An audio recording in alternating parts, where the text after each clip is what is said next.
and that means that it all matters and God holds it all accountable. So it's just a simple challenge not to overly compartmentalize things when we're walking into this next season. It is so easy to do, and I believe some of it is the messaging that we've heard over the years. But when you go to your job, how can you allow that to flow in a beautiful way that allows you to flow home, and when you get home, you're not thinking about, I'm so mad because I don't want to go to work. And when you're at work, you can't wait till you clock out. What are some valuable things that you can do there?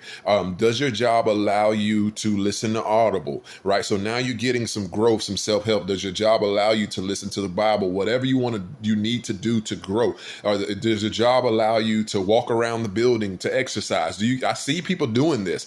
And so what does it do? It allows me not to be emotionally detached when I come to my job, but find value in that so I can be the best me. And when I go home, I'm leaving my job where it's at because I actually gave the best there. So now that I go home, I can give the best there. And when I show up, so you get what I'm saying? I'm not waking up just always in dread. We've heard the same conversation even around church culture, around great men who created whole ecosystems around their church structure that God called them to do. They'll constantly remind you how it's not all about what we do in the church. Well, then it kind of begs the question, well, what are we doing here then, right? And I know at the heart of what they're saying, but we don't have to say that. Let's find a way to make sure we have the best value on Sunday morning, Wednesday nights, and then when we have to show up to practice and do all the things, and all the people that volunteer just to hear that what we do is not as important as what we do outside of that. Either it's important or it's not important. And I think there's a way for us to change the messaging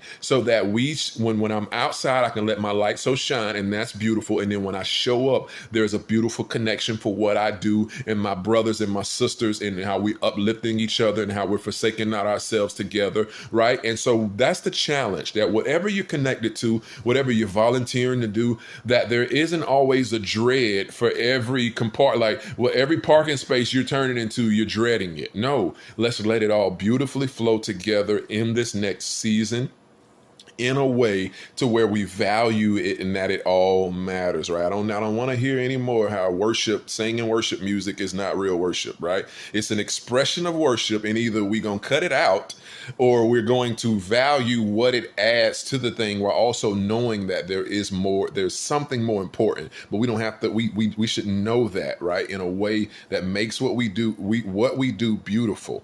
And so I believe God again holds it all accountable, and that is the challenge going into this next season. Let's let it all flow, and let's not, there's a lot of information on this. You can Google it about the dangers of overly compartmentalizing. And that is my challenge in this next year.